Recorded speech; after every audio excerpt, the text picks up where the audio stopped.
Okay guys, I guess it is time for me to review Teenage Mutant Ninja Turtles from 1990. This is a movie I saw back in theaters, and you know what? It was kind of a shell shock. Yeah. This was a movie that looked and sounded, had a quite a bit different tone than the cartoon that I think most of the kids were familiar with who watched the movie. Now granted, there are some correlations, and you actually see the Ninja Turtles logo as it appears in the cartoon as the title for this movie. But it's fairly dark. This is kind of a weird, lower budget, indie sort of film from Golden Harvest, so it's kind of a Chinese film, I think, made in America. I think it's made in New York City. We have the Ninja Turtles, who you of course know and love, Leonardo, Raphael, Donatello, Michelangelo, and they live in the sewer. You got this reporter, April O'Neil, gets jumped. They rescue her, tie up some guys, and a lot of the action in this happens in the dark. Keep that in mind. So the lights go out, people are tied up. She thinks her saviors for this, but a sigh got left behind by Raphael. He didn't pick it up. This sigh is said to be their first involvement, their first battle. They're talking to their rat master, Splinter. You know, I feel like I'm telling this to people who know everything about it. But April O'Neil realizes there's this crime wave, this Foot Clan that's taking over the city, stealing stuff. They have a message for her. Guy slaps her in the head. You know, I like the mask these guys have. It's a black mask. They have this red headband kind of thing, bandana, and these like mesh eyes. It disguises who they are pretty effectively. Doesn't make them look like stock ninjas either. But she's getting roughed up in the subway. Raphael comes to her rescue. Also, Raphael has this encounter with Casey Jones, this vigilante. There's even a moment here where Raphael goes out to the movies and sees the film Critters and is disgusted. Which, when did that come out? Like 86? It's like, when were they shooting this? What's the deal? Maybe they wrote that joke a little late. But as things go on in this movie, they rescue April, befriend her, take her down to the sewers, but this kid, Danny, rats them out. Danny is her boss's son, and he's one of the juveniles kind of working to be in the Foot Clan. They have this kind of like juvenile warehouse where they got like skate park and arcade, all this cool stuff that kids would be interested in. And I guess that's the way they recruit the kids. They even have kids smoking, which these days, if somebody smokes, it's R-rated. Raphael says damn a few times. I mean, that's pretty edgy shit. So, yeah, they even use weapons. The Foot Clan steals Splinter. They go to April's house. Then they jump them there because Danny told them he knew where they were and stuff.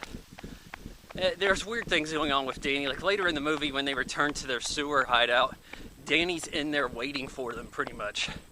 Like those guys who stoned themselves up in the wall in Indiana Jones' Crystal Skull.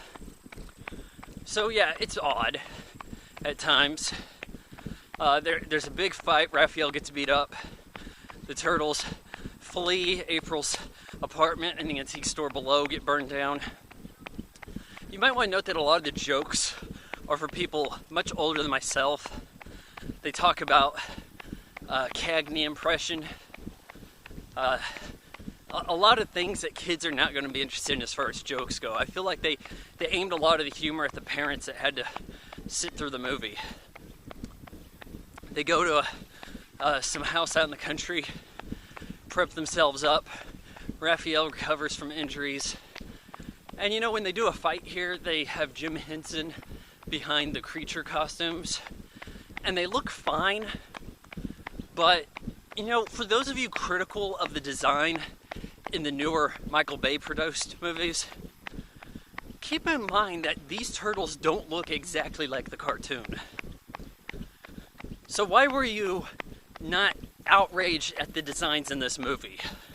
Oh, well, because they're actually puppets and costumes. Well, you know what? There's some limitations to that.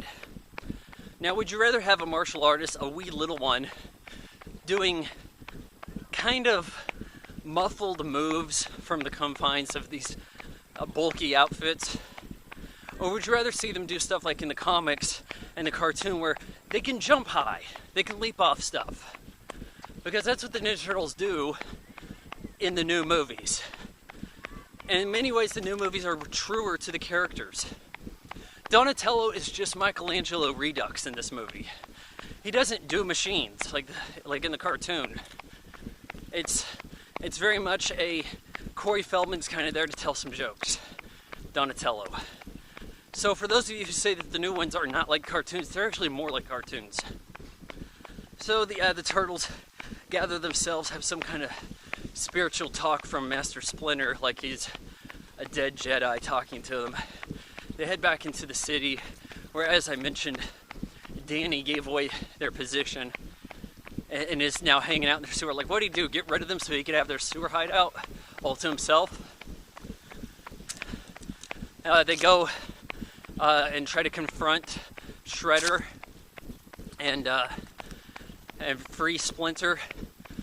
Actually, it's Danny and Casey Jones who work on that. And Casey Jones has this kind of Han Solo thing going, where he's like, yeah, I'm on the outside of stuff, but you know what, I'm kind of digging April O'Neil, and she's digging him too. So they're doing that bit. And, eventually they kind of fall for each other at the end of the movie. But you got this guy, Tatsu, who's like roughing up the kids, and kind of beating up his own Foot Clan when they fail, because Shredder's going to take it out on him, I guess. The Shredder design's pretty cool. Yeah, I like the costume here, the helmets. The helmet might be a little bit much with the top razor blade, but I like the way this looks. It even has this weird kind of like MC Hammer red sequiny shiny shirt, but I think it looks cool. You gotta take some kind of issue with the backstory that Splinter gives you about the Turtles, though.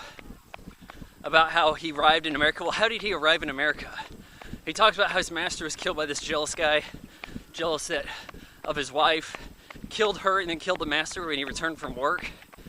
So your guy's like this ninjutsu master who you learn these moves from, but he's a construction worker?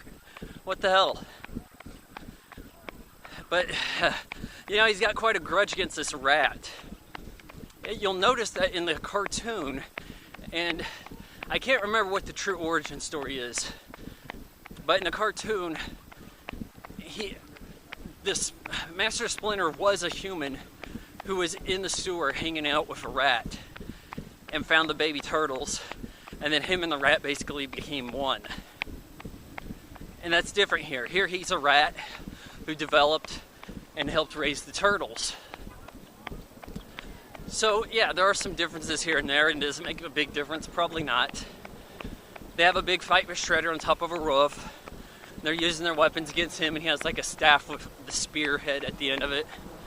He's going to kill Leonardo, but the other three throw their items away. But then Splinter appears, and he's like, "Now we got to finish this," Charges at him. Splinter takes this nunchuck, whips it around the spear. He's hanging off the edge, and he says, "You know what?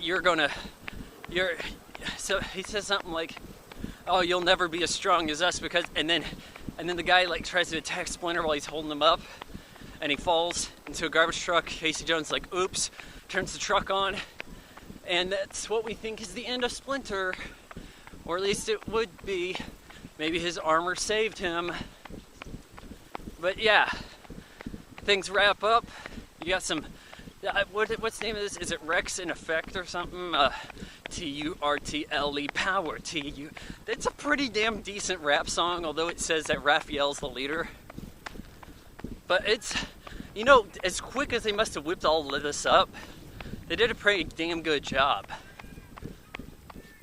I think you guys would enjoy this movie, but in some ways it might be better or worse than you remember.